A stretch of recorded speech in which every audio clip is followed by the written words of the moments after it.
오늘은 아하스 왕에 관련된 내용입니다. 이 아하스가 왕이 됐는데요. 그 아버지는 요람이었습니다.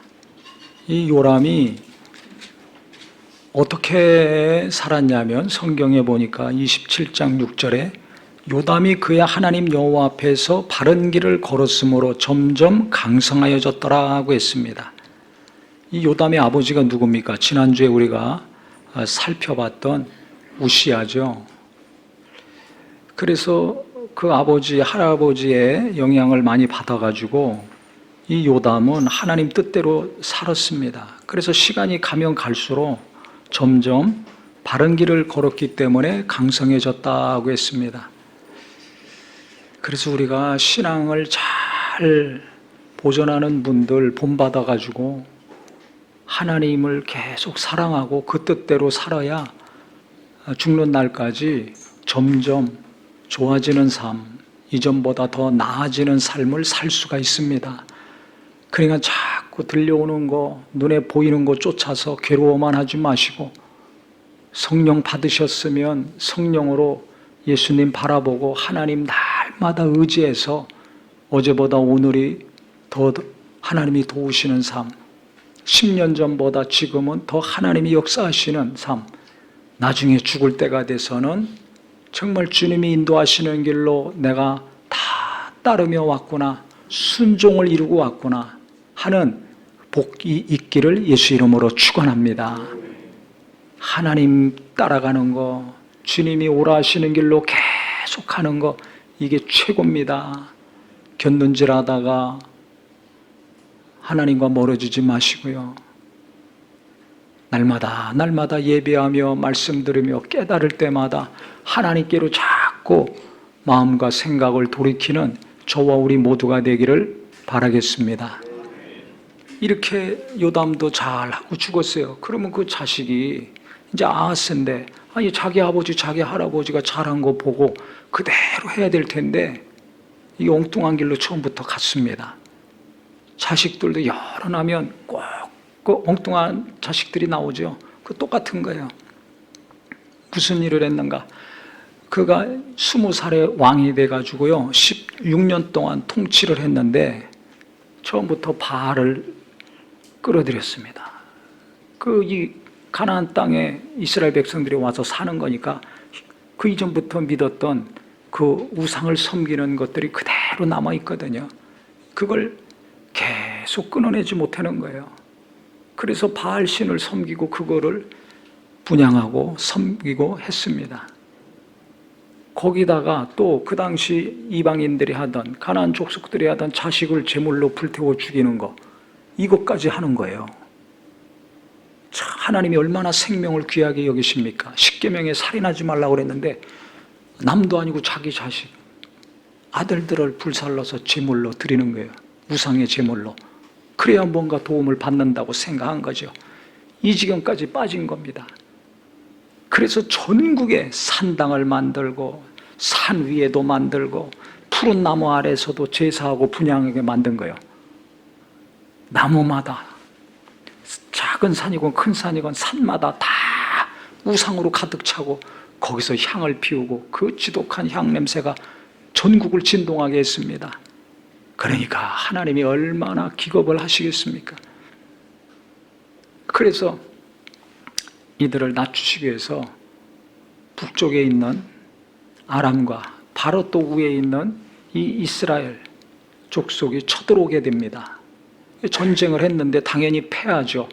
영토도 뺏기고 사람들도 많이 포로로 잡혀가고 많은 손해가 있었습니다. 그런데 무슨 일이 있었는가? 신기한 일이 있었는데 이 북쪽에 오벳이라는 선제자가 있었어요.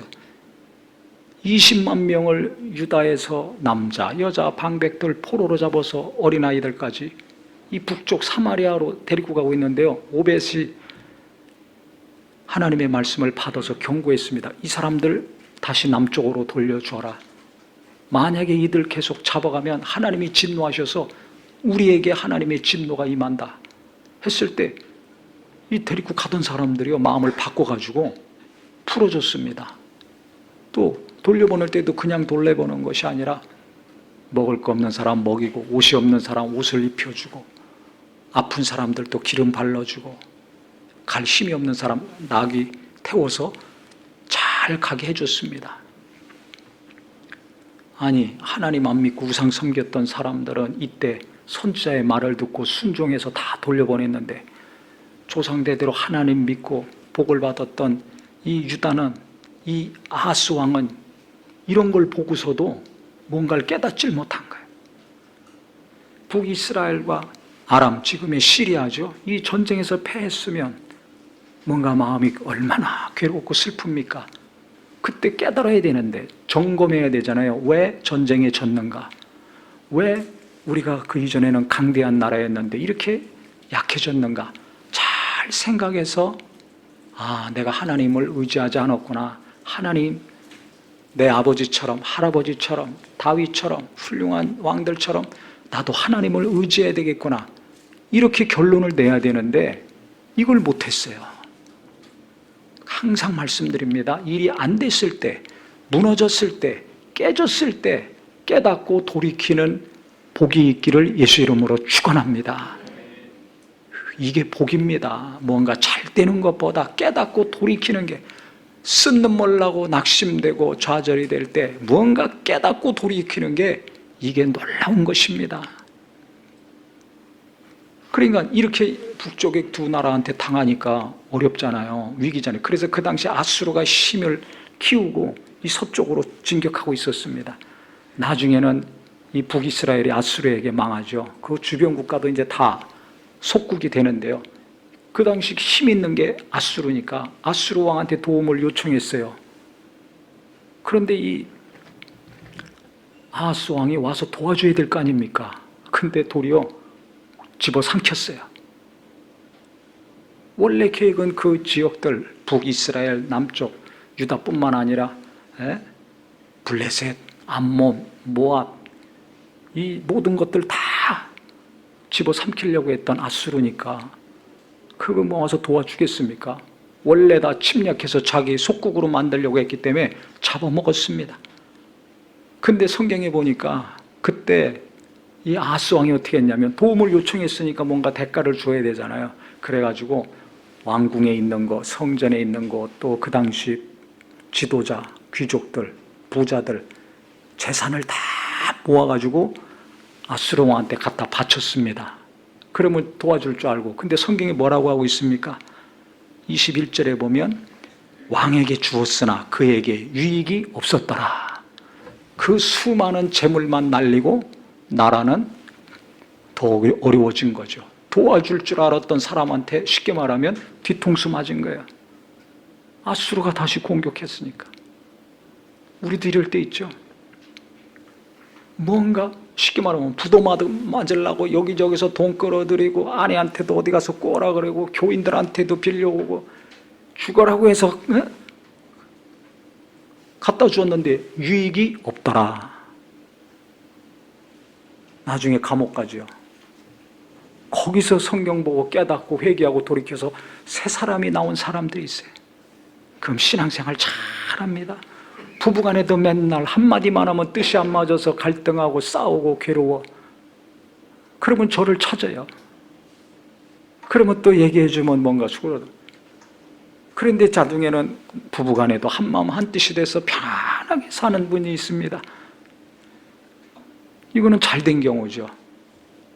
그러니까 무엇인가 안 되면 깨달아야 되는데, 그렇게 싹싹 긁어 모아서 갖다 바쳤는데도, 엉뚱한 결과가 나왔는데도 깨닫지를 못해요. 깨닫지를 못해. 항상 깨달아야 됩니다. 원망 불평만 하지 마시고. 이렇게까지 되니까 이게 어떻게 되겠어요? 멘붕에 빠진 거예요. 멘탈 붕괴. 너무 혼란해. 어떻게 해야 돼? 주변국은 쳐들어오죠. 평정하고 조공을 받고 꼼짝 못하게 했던 나라였는데 힘이 없어지니까 하나님을 버리고 우상을 끌어들여서 힘이 없어지니까 어떻게 해야 될지를 모르겠어요. 그래서 성경에 보면 22절에 바로 아하스 왕이 곤고할 때에 더욱 여호와께 범죄하였더라 그랬습니다. 곤고할 때, 이 히브리 차라르, 이 원어의 뜻은 뭐냐면요, 꺽쇠로 죄다, 이런 뜻이 있습니다. 꺽쇠, 쇠가 이렇게 있으면 양쪽을 꺾는 거예요. 그럼 디귿자가 되죠. 디귿자로 쪼이는 겁니다. 얼마나 아픕니까? 얼마나 괴롭습니까? 그래서 우리말 뜻은 뭐냐면, 공고하다는 어렵고 고생스럽다, 고통스럽다, 이런 의미가 있습니다. 마음도 정신도 육체도 삶도 너무 고통스러운 거예요. 이게 공고한 겁니다. 되는 게 하나도 없어. 열심히 무언가 하려고 했는데 더 안 돼. 그러니 얼마나 참담합니까? 비탄에 빠진 상태, 고통과 고생 가운데서 허우적거리는 상태가 공고한 거예요. 지금 아하스가 그렇게 된 거예요. 어떻게 방법이 없잖아요. 재정도 바닥났잖아요. 다 털어다 갖다 주었으니까. 어떻게 합니까? 이렇게 혼란에 빠지고 마음이 어려워지고 하니까, 이러면 더 정신을 바짝 차려서 이때라도 좀 뭔가 전능하신 하나님을 의지했으면 좋았을 텐데, 하나님을 의지할 수가 없어요. 처음부터 하나님을 의지하지 않은 사람들이 자꾸 악수를 두죠. 믿음 없는 사람들이 자꾸 엉뚱한 사람 의지하고 엉뚱한 데 힘쓰고 엉뚱하게 돈 끌어들여다 더 빚을 늘리고 어려움 겪는 경우가 있죠. 그러니까 더 악화되기 이전에 빨리 깨닫고 하나님의 사람을 찾고 하나님의 사람을 만나야 됩니다. 그때라도 나와서 기도하고 예배하고 하나님께 의지하시기를 예수 이름으로 축원합니다. 그래서 성경에 보면요, 청년의 때 공고한 날이 이르기 이전에 너의 창조주 하나님을 기억하라 그랬어요. 공고한 날이 이르기 이전에, 젊었을 때, 청소년 때 하나님의 은혜를 알고 사랑을 알아야지. 그거 모르면 인생에 살면서 얼마나 어려운 일이 있습니까? 그 어려움이 닥쳤을 때 나중에 하나님 찾겠습니까? 안 찾죠. 그러면 세상으로 가든지 타락하든지 하는 거예요. 그래서 젊었을 때, 어려서부터 인생에 쓴 고난이 닥치기 이전에, 곤고한 일이 닥치기 전에 하나님을 만나야 됩니다. 그래서 하나님 만나게 해주세요. 하나님 은혜와 사랑을 알게 해주세요. 체험하게 해주세요. 이 기도가 공부 잘하게 해달라는 것보다 몇 배로도 강력하기를 예수 이름으로 축원합니다. 계속 저 교회 학교 학생들과 청년들 위해서 기도가 끊이지 말기를 바랍니다. 그래서 이 아하스가 이게 혼란에 빠지고 멘탈 붕괴, 공고함이 너무 심해지니까 성경에 있는 대로 범죄를 했는데 무슨 일을 저질렀는가? 끔찍한 일을 더 저질렀어요. 다메섹의 신을 데리고 왔어요. 암몬이란 전쟁에서 자기가 졌거든. 그러니까 저들이 믿는 신이 더 세다. 그래서 다메섹 신을 데리고 와가지고 섬기기 시작했습니다. 그 다음에 지금까지 도와주신 하나님, 나를 안 도와주셨잖아. 하나님 의지하고 믿지도 않으면서 나를 안 도와주셔. 그러니까 성전에 있는 기물 다 부수고요, 성전 문을 폐쇄했습니다. 아예 문을 잠가버렸어요. 지금 우리 얘기하면 교회 다 폐쇄시키고 교회에 있는 성물들 다 파괴시킨 겁니다. 끔찍한 일을 저질렀습니다. 하나님께 대한 원망, 불평, 시험이 많이 들은 거예요. 우리도 그럴 때 있죠. 내가 열심히 기도했는데, 열심히 하나님 일했는데, 열심히 노력하고 일했는데 왜 사업이 안 돼? 왜 자식이 저렇게 돼? 왜 내 인생이 이렇게 계속 망해가? 그래서 하나님께 시험 들고 원망하거나 불평하거나 믿음에서 떠나는 경우 있습니다. 그러면 안 됩니다. 아니면 믿음은 갖고 있지만 이제 하나님 못 믿겠어. 신뢰가 떨어져가지고 점쟁이 찾아다니고 무당한테 가서 찾아가고 굿하고 또 뭐 사주 보고 타로 보고, 요즘 인터넷 통해서 금방 적은 돈 들여서 자기 앞길을 물어보고 뭐 운세를 보고 이런 거 있습니다. 무당 숫자가 얼마나 많이 늘어났는지 모릅니다. 점쟁이들 숫자가 어마어마합니다. 커피 먹듯이 젊은 사람들 그거 많이 합니다. 그런 거 하지 말아야 돼요. 근데 지금 이 아하스가 그 길로 갔어요. 하나님의 성전은 다 문 닫아놓고 파괴시키고, 그 길로 갔습니다. 그래서 다메섹의 신만 끌어들인 것이 아니라 예루살렘 구석구석에 우상을 섬기도록 제사를 할 수 있도록 그렇게 만들어 놨어요. 그 다음에는 그것도 모자라서 각 성읍마다 산당을 만들어서 우상을 섬기고 분향하게 했습니다. 참 기가 막힌 일을 한 거죠. 전국에다가 다 우상 섬기게 하고 분향하게 하더니 이제 성전 폐쇄시키고 예루살렘과 큰 도시마다 다 제사 지내고 분향하게 했으니까 그 향냄새, 그 더러운 향냄새가 날마다 진동하는 거예요. 거룩한 예루살렘에서도 진동하고 산이나 들이나 어디나 다 그냥 진동하게 했습니다. 그래서 성경은 뭐라고 말하고 있습니까? 하나님이 진노하시더라. 그리고 끝났습니다. 죽어서 왕의 묘실에 들어갔을까요? 못 들어갔을까요? 못 들어갔더라. 우리도 원망만 하고 불평하고 시험 들어 살다 보면 이와 같이 영적으로 타락하든지 어떤 사람은 육적으로 타락하죠. 이제 나 몰라. 자포자기해가지고 술, 여자, 마약, 노름 아니면 어떤 것으로 즐기다 그냥 끝납니다. 하나님 보시기에 좋았더라가 아니라 하나님 보시기에 근심하였더라. 괴로웠더라. 가족들이 볼 때도 고통스러웠더라. 그리고 천국에 못 들어가고 다른 데로 갔더라. 이렇게 끝나는 분이 한 사람도 없기를 예수 이름으로 축원합니다. 그래서 저는 오늘 말씀을 보면서요, 이 사람의 인생이 불쌍하긴 한데 중요한 거는 22절 공고할 때 더욱 어떻게 해야 될 것이냐, 이게 핵심이라고 생각합니다. 제가 한 가지 간증을 할게요. 바로 며칠 전입니다. 지난주에 있었던 일인데요, 제가 여러 가지 신경 쓰고 이제 좀 무리했다니 몸이 좀 상태가 안 좋아져 가지고요, 결국은 제가 10년 전에 지독하게 고생했던 것이 재발이 됐어요. 그래서 조금씩 신호가 오더니 밤에 자다가 새벽에 깨가지고 전혀 뭐 눈도 못 뜨고 몸을 못 움직일 정도로 고통스러운 게 다시 또 나타나기 시작했습니다. 계속 토하는데 뭐 나올 건 없죠. 뭐 위액만 나오죠. 해보신 분 알 거예요. 얼마나 그게 힘든지. 근데 그거보다 더 힘든 것은 옴짝달싹을 할 수가 없어요. 계속 머리에는 고통이 있고 어떻게 옴짝달싹을 못해요. 눈도 못 떠요. 얼마나 괴로운지. 그게 다시 또 시작이 됐어요. 근데 그때 너무 괴로우니까 어떻게 됩니까? 하나님 살려주세요. 하나님 살려주세요. 살려달라는 기도밖에 안 나옵니다. 마음속으로 하다가 그 다음에는 이제 조금 기도할 수 있어가지고 어떻게 기도할 수가 없어요. 한국말로, 우리나라 말로 어떻게 표현할 수 없어요. 너무 아프고 고통스러우니까 이제 방언으로 하죠. 조그맣게 하다가 이제 계속해요.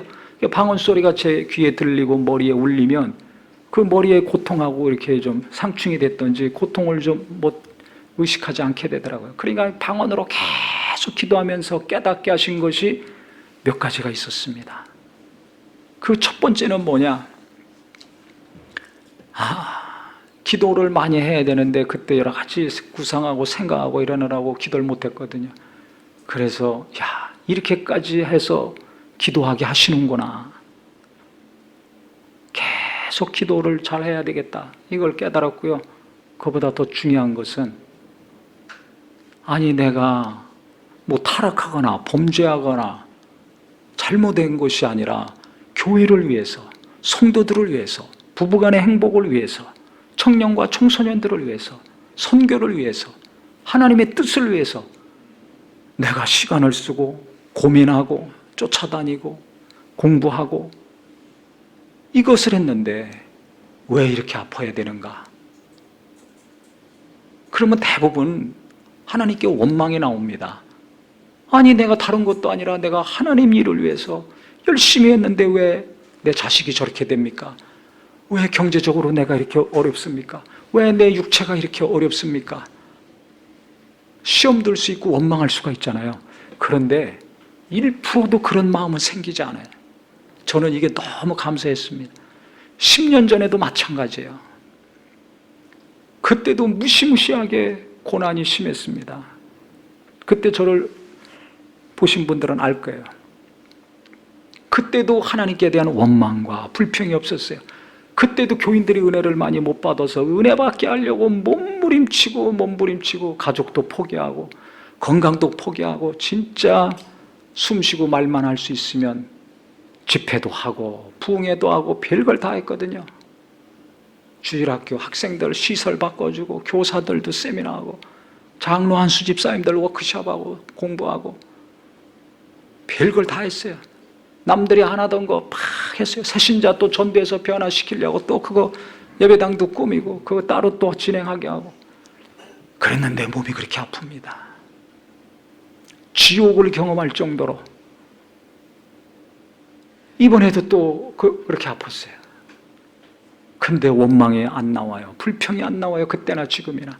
왜 그랬을까요?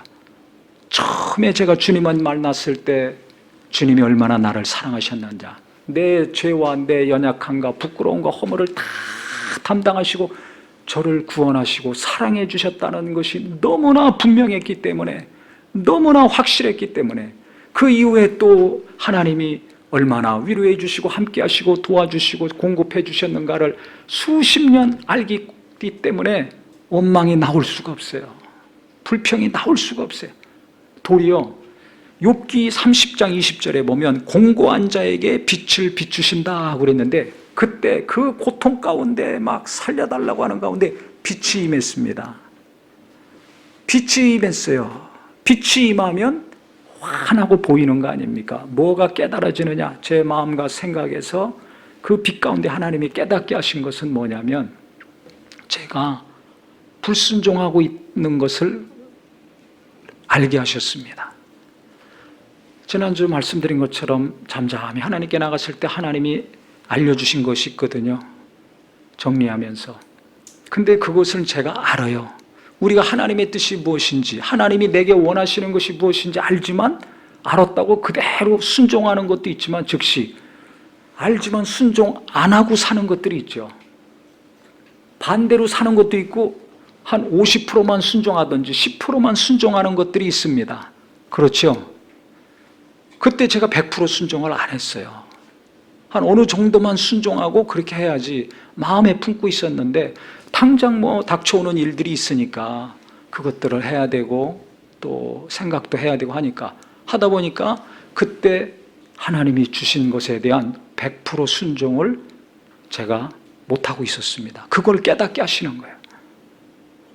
그렇게 해야지 어느 정도는 그렇게 했는데 주님이 원하시는 것은 50%가 아니라 100% 하기를 원하셨습니다. 이것이 너무 선명하고 분명해졌어요. 그래서 제가 순종하지 않은 그것을 회개했습니다. 그 다음에 하나는 순종이 어렵다는 것을 깨달았습니다. 묻는 기도하며 주의 뜻대로 살려고 지금까지 많은 노력을 했는데도 불구하고 100% 안 했잖아요. 못하고 있잖아요. 그러면서 회개와 함께 순종이 어렵다. 다른 것이 어려운 것이 아니라 하나님의 뜻에 순종하는 것이 진짜 어렵구나. 이것을 깨달으면서 예수님 말씀이 생각이 났습니다. 히브리서 5장 8절 귀한 말씀이 있죠. 예수님이 고난을 받으시고 고난을 통해서 뭘 배우셨다고 했습니까? 순종을 배우셨다고 했습니다. 제가 몇 년 전 주일날 설교도 했는데요. 아버지 품속에 하나님과 함께 하실 때에는 순종이 필요 없습니다. 동등한 분이니까. 육체를 입고 우리를 구원하려고 이 땅에 오셨을 때는 고난이 있습니다. 육체의 삶은 고난입니다. 고난을 통해서 뭘 배우셨다고요? 순종을 배우셨습니다. 하나님의 아들이라고 환대받지 않으셨잖아요. 핍박과 환난과 고통이 많았습니다. 그 고난을 배우셨어요. 겪어본 적이 없으니까. 배우셔서 그대로 순종하셨죠. 그래서 겟세마네 동산에서 마음에는 슬픔이 가득 차고 고민이 머릿속에 가득 차서 기도하시지 않았습니까? 내 원대로 마옵시고 아버지 원대로 되게 해달라고 땀방울이 핏방울이 되기까지 심한 통곡과 눈물로 기도하셨습니다. 그때 주님의 마음이 공고했습니다. 슬프고 괴롭잖아요. 공고한 거예요. 우리가 뭔가 안 돼가지고 괴로운 것처럼, 고민이 많은 것처럼 공고한 마음이었습니다. 그때 예수님이 기도하셨습니다. 원망하고 불평해서 나 이제 더 이상 못해. 내가 이 창조주인데, 내가 만왕의 왕인데 내가 왜 이렇게 당해야 돼? 이렇게 생각하지 않았어요. 순종을 하셨습니다. 고난을 통해서 순종을 배워가지고 그 기도하시고 결국 십자가를 짊어지셨죠. 그랬을 때 구세주가 되시고 구원의 반석이 되셨다고 성경에 말하고 있습니다. 이 말씀이 생각이 나는 거예요. 그러면서 진짜 순종이 어렵다. 고난을 통해서 지금까지 많은 육체적인 어려움이 있었지만, 이런저런 어려움이 있었지만 아직도 내가 순종을 배워야 되는구나. 고난을 통해서 하나님의 원하시는 만큼 순종하려면 계속해서 내가 배워야 되는구나. 이걸 깨달았습니다. 그러니 우리 교인들은 얼마나 어려울까? 순종하기가 얼마나 어려울까? 이 생각이 났어요. 고난이 닥쳐도 순종을 할 생각을 안 하는 분들이 얼마나 많습니까? 건강하고 씩씩하고 잘 먹고 잘 자는데도 하나님의 뜻을 알고 순종하려는 경우는 없고, 힘있고 건강하면 다 내가 원하는 것, 내가 하고 싶은 것만 열심히 하잖아요. 안 되면 원망하고 불평하고 시험 들잖아요. 남만 정죄하고 비난하잖아요. 나를 몰라요. 빛이 임하면 공고해져서 고난 가운데 하나님을 향한 마음 가운데 빛이 임하면 내가 불순종한 것, 내가 하나님 뜻대로 살지 못한 것을 내가 알게 되더라고요. 그래서 더 순종하게 해달라고, 주님의 뜻이 무엇인지 분명히 알았으니까 내가 철저히 순종하겠습니다. 그러니까 도와주세요. 이 고통이 떠나가게 해주세요. 계속 기도했습니다. 그래도 너무 아프니까요, 이제 해가 떴습니다. 몇 시간이 지났는지 모르는데 해가 떠가지고 결국 안 되니까 결국 제 아내가 119 전화해가지고 또 119에 실려서 갔습니다. 응급실로. 제가 지금까지 살면서 119 한 서너 번 실려갔는데요, 안 실려갈 줄 알았더니 엊그저께 또 실려갔어요. 가면 너무 고통이 심하니까 옴짝달싹 못하니까 이제 주사를 놓으면 기절해가지고 잡니다.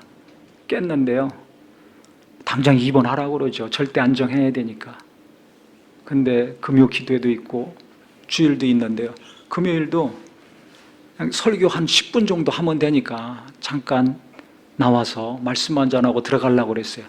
근데 또 어떻게 하나님이 도와주셔가지고 눈 감고 기도하는 거 아닙니까? 말만 하면 되니까 막 몸도 가눌 수 없고 비틀거리면서 왔지만 가만히 서서 계속 기도하다 보니까 설교하고 기도하다 보니까 끝까지 다 했어요. 그래서 엊그저께 금요일에 마지막까지 한 겁니다. 그래서 이제 토요일이 되지 않았습니까? 또 주일 준비해야 되는데 어젯밤에도요, 또 막 상태가 심해졌어요. 그래서 이거 누구 대타로 세워야 되나? 이전 영상을 또 해야 되나? 그래서 그 준비하는 분들은 영상 골라놨습니다. 오늘 제가 못 오면 틀어주려고. 그 지경까지 됐었거든요. 근데 또 하나님의 은혜를 주셔가지고 오늘 또 어떻게 겨우 비틀거리며 나와서 오늘 또 이렇게 서서 설교하는 겁니다. 그 성경에 보면 시편 34편 6절에 이 공고한 자가 부르짖음에 하나님께서 들으시고 그 모든 환난에서 구원하셨도다고 했습니다. 이 말씀이 지금 이루어지고 있는 것을 확인하시기를 바랍니다. 또 22편 24절에는요, 공고한 자의 곤고를 멸시하거나 싫어하지 않으신다고 했어요. 하나님은. 사람들은 멸시하잖아요. 믿음이 없어서 그래. 아니면 뭔가 잘못한 게 있겠지. 근데 하나님은 그렇게 하지 않으시고 그 얼굴을 숨기지도 않으신다는 거예요. 우리는 어려운 사람 보면 안 보려고 그러고 안 만나려고 그러잖아요. 부담되니까. 근데 하나님은 얼굴을 돌리지 않으신다는 겁니다. 그가 부르짖을 때 들으신다는 겁니다. 할렐루야, 할렐루야. 그러니까 제 이 고통과 이 사정을 해결해 줄 사람, 도와줄 사람은 아무도 없어요. 의사도 깜짝 놀라니까. 의사가 놀랄 정도니까.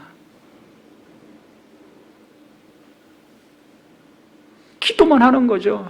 가족들이 기도하고 또 저도 기도하고 하나님만 바라보는 거예요. 또 너무 심하면 기도도 못하니까 여기 오늘 말씀처럼 공고한 자에게 빛을 비추신다 그랬으니까 하나님만 찾는 겁니다.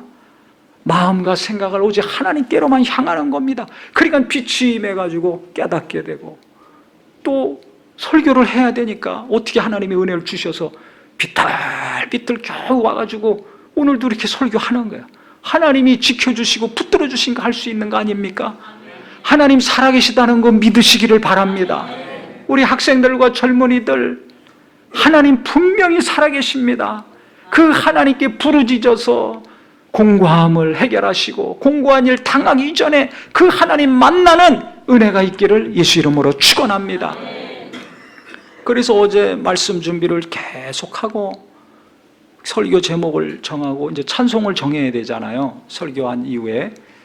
그래서 무슨 찬송을 해야 되나 하는데 하나님이 오늘 이 나의 생명 되신 주, 이 찬송을 크게 감동해 주셨어요. 그럼 보통 찬송 딱 정하고 끝나거든요. 그리고 주보를 만드는데 그날은 찬송을 폈어요, 제가. 찬송가. 그래서 찬송을 해봤습니다. 나의 생명 되신 주. 첫 마디 하자마자 그냥 막 너무 가슴이 메이고 목이 메이는 거예요. 제 사정이 지금 이게 말이 아니잖아요. 내일 설교할 수 있을지, 이게 어떻게 될지, 밤에 잠을 제대로 잘 수 있을지, 또 응급실에 119에 실려갈지 어떻게 될지 모르는 상황입니다. 의사는 입원하라고 붙들고 또 어떤 병원에 또 붙들고 이래서 안 된다고 하지만, 안정을 취해야 된다고 하지만 교인들이 은혜 받으러 오는데 어떻게 가만히 편해 있겠어요? 지금까지 이렇게 살아오질 않았기 때문에 이게 안 되는 거예요. 근데 찬송을 하는데 나의 생명 되신 줄 아는데 하나님이 살려주셔야 오늘 살 수 있습니다. 하나님이 살려주셔야 내일 또 설교할 수 있습니다. 하나님이 살려주셔야 보기도 하고 듣기도 하고 고를 수도 있습니다. 사랑의 줄로 나를 날마다 굳게 붙잡아 주셔서 이게 너무 간절해지고 너무 아주 믿음이 되는 겁니다. 그래서 제가 이 찬송을 하는데요, 막 통곡을 했습니다. 첫 마디부터 그냥 눈물이 앞을 가리고 가슴이 메어서 통곡을 했습니다. 걸어서 교회 나올 수 있는 거 할렐루야 큰 복입니다. 나오고 싶어도 걷지 못해서 못 나오는 분들이 있지 않습니까? 눈을 뜨고 성경 보고 교인 보고 목사 보고 가족들 보는 거 큰 복입니다. 보고 싶어도 못 보는 분이 있습니다. 하나님 말씀 신경 누르기만 하면 듣고 오기만 하면 듣는 거 얼마나 큰 은혜입니까? 듣고 싶어도 못 듣는 분이 있습니다. 마음이 얼마나 괴롭겠어요. 그분들이 생각나는 거예요. 우리 교회도 그런 분들이 있습니다. 집에서 맨날 예배하는 분들 걸을 수 있으면 나와서 교회에서 예배했으면 좋겠어요. 성도들 얼굴을 보고 같이 교제하고 삶을 나누고 은혜를 나누는 거 맨날 반복되는 예배요 만남 같지만 이게 큰 복입니다. 그게 너무 귀하다는 걸 깨달았습니다. 아침에 눈 뜨면 밥 먹든지 학교 가든지 직장 가든지 일터 가지 않습니까? 끝나면 뭘 잘하던 못하던 와가지고 온 가족이 같이 식사하고 잠자지 않습니까? 아침에 일어나면 또 일터로 가지 않습니까? 이 날마다 반복되는 일상의 삶, 우리는 아무것도 아니고 하찮은 것 같지만 이게 엄청난 것이라는 걸 제가 깨달았습니다. 그거 못할 정도로 마음이 무너지고 육체가 무너진 사람들이 있습니다. 일어나서 나갈 수 있는 곳이 있고 나가서 공부하고 일할 수 있는 곳이 있고 들어와서 같이 잠을 잘 집이 있고 가족이 있다는 거 감사하고 고맙게 생각하기를 바랍니다. 맨날 똑같은 사람들이지만 예배하고 교제하고 위로하고 이렇게 어려울 때 기도해주고 도움을 주고 받을 수 있는 성도와 목회자가 있다는 거 감사하고 고맙게 여기시기를 바랍니다. 자식이 아침에 일어나면 나가서 공부를 잘하건 못하건 학교 갔다가 돌아와서 건강하게 먹고 자면 할렐루야입니다. 남편이 눈 뜨면 나가서 일해서 건강하게 얼마를 벌든지 돌아와서 또 자고 그 다음날 또 나갈 수 있으면 할렐루야입니다. 아내가 열심히 밥 해주고 살림하고 자식 키우고 기도하고 거기다가 경제활동까지 해서 경제적으로 보탬을 주면 잘났건 못났건 이것저것 따지지 말고 할렐루야 고맙게 여기시기를 바랍니다. 그 남편, 그 아내, 그 부모, 그 자식 없으면 어떻게 살 거야? 너무 감사하고 너무 고마운 사람들입니다. 하루 하나님이 생명을 지켜주셨으니까 일어나고 저녁 때 볼 수 있고 그 다음날 볼 수 있는 거 아니에요? 하나님이 걷어가시면 못 보는 겁니다. 못 가는 겁니다. 아무것도 못합니다. 날마다 하나님이 나를 붙들어 주시고 내 남편, 내 아내, 내 자식들을 붙들어 주시고 옆에 있는 성도도 하나님이 날마다 붙들어 주시니까 매주 볼 수 있는 것이고 날마다 집에서 가족도 볼 수 있는 겁니다. 얼마나 큰 은혜입니까? 얼마나 큰 은혜입니까? 제가 다시 지독하게 아파보고 다시 고생을 하다 보니까요, 나의 생명 되신 주, 나의 생명 되신 주, 이게 진짜 맞는 말이더라고요. 생명의 주는 하나님이세요. 예수님이세요. 내가 아니고 오는 누가 아니더라고요. 그래서 깨닫는 것은 날마다 겸손히 뭘 잘하건 못하건 관계없이 날마다 주님의 은혜가 필요하고 주님을 의지하고 주님이 주시는 생명과 평안과 주님이 공급해 주시는 것을 감사하게 여기며 하루하루 살아야 되겠구나, 이걸 깨달았습니다. 그러니까 돈 몇 푼 가지고 끙끙거리지 마시고 일이 잘 되냐 못 되냐 이거 가지고 계속 노심초사하지 마시고요, 나를 구원해 주시고 내게 생명을 주시고 지금 내 육체를 붙드시고 내 존재 자체를 지켜주시는 주님을 생각하셔서 오늘도 감사하고 내일도 감사하고 공고한 일이 생길 때 더 하나님께 마음을 열고 주님께로 가까이 가심으로 하나님께서 깨닫게 하시는 자, 위로를 주시고 회개케 하시고 온전케 하시고 그 다음에 간절한 간구와 내 마음의 소원에 넘치도록 부어주시는 복이 있기를 예수 이름으로 축원합니다. 예수 이름으로 축원합니다. 기도하겠습니다.